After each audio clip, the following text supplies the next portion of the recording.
Hummus. It's either an expensive, store-bought convenience that doesn't taste fresh, or a heavy, gritty homemade paste that doesn't have great texture.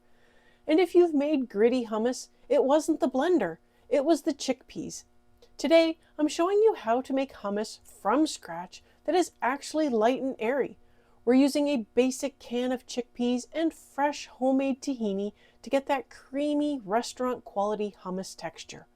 Control the flavor and the ingredients to get a decadent, restaurant-quality dip with a few simple but surprising techniques. Once you master this easy hummus recipe method, you can customize it however you like. Hi friend, come on in. Hummus is a chickpea or garbanzo bean dip with various flavor possibilities. Making it yourself lets you control both the flavor and consistency. And tahini is ground sesame seeds, but a little extra touch can elevate this. Making tahini is like making peanut or other nut butters. It is used in hummus, dressings, sauces, and desserts. To elevate the flavor of the tahini, I have a dry cast iron skillet over medium heat, and I want to toast the sesame seeds very gently. I have 1 pound of raw sesame seeds, which should yield about 2 cups of tahini. Toasting them deepens the flavor, but too much color can introduce bitterness. I'm looking for just the slightest color change and a nutty aroma. This is the amount of color change I am looking for. It is subtle, but enough to impart some flavor. No matter what level of toasting you do, there will still be a slight bitter bite to the sesame seeds. Now that these are toasted, I want to spread them onto a large plate or sheet pan to cool. Giving them a chance to cool down makes it easier to blend them into a smooth, pourable tahini. As they are cooling down, I want to take my can of chickpeas, rinse them, and place them in a small pot with enough water to cover and a pinch of baking soda. There is 2 reasons. Remember how I said the problem isn't the blender? This is why. First, store-bought chickpeas have stubborn, fibrous skins that a standard simmer won't break down. By adding the baking soda, we create an alkaline environment. This rapidly breaks down the pectin in the cell walls, making the skins so soft they practically dissolve. This is how we guarantee a silky puree without needing to peel every single bean by hand. Second, hot chickpeas release their starches more freely, allowing them to break down completely. If you blend cold chickpeas, they stay tiny pebbles, which causes that homemade grittiness. Give them about 5 to 10 minutes at a low simmer to soften up. Once the sesame seeds are cool to the touch, I want to get them into a blender or food processor and add about a half cup of neutral oil. If you are working with 1 cup of sesame seeds, add about 2 tablespoons of neutral oil. I am using a safflower oil for this step. The sesame seeds will form a meal at first. Then, as they continue to break down, the natural oils will be released and a paste will form. Keep going until that paste is smooth.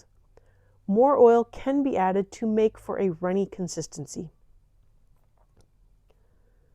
This is the final texture for the tahini.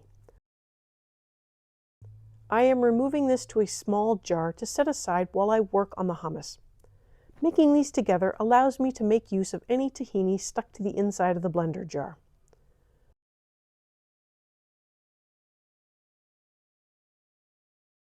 For the hummus, we are not simply throwing everything into the blender and hoping for a good result.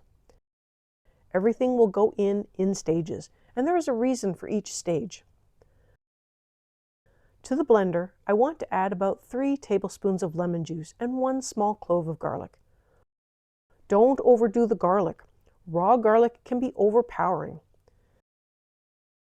Give that a blend and allow the lemon juice to sit about 5 minutes while the lemon juice essentially cooks the garlic with the acid.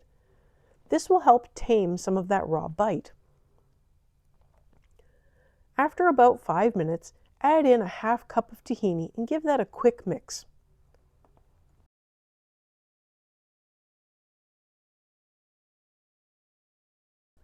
Start with a half teaspoon of salt. This can be adjusted later. Finally, add in 1 can of softened and still hot chickpeas. They need to still be warm. If you are starting from home canned, which are softer, warm them up beforehand. Blend everything until smooth. This might take a few minutes and lots of scraping down the sides of the blender, but it will come together.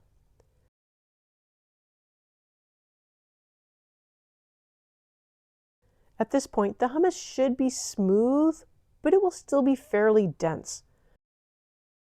The next step is what transforms it. Stream in cold water while the blender is running. I'm adding this a tablespoon at a time and watching for the color to lighten. When the ice water hits the hot fat of the tahini and the hot starch of the chickpeas, it forces a rapid temperature drop that whips the fat into a soluble, pale white emulsion. This is exactly how restaurants get that airy, whipped cloud color and texture. Taste your hummus at this point. If it tastes a little flat, add more salt. If it tastes heavy or muddy, add more lemon juice. Mix those in before removing from the blender. It should be smooth, pale, and ready to serve. Plate it up with a little olive oil drizzled on top.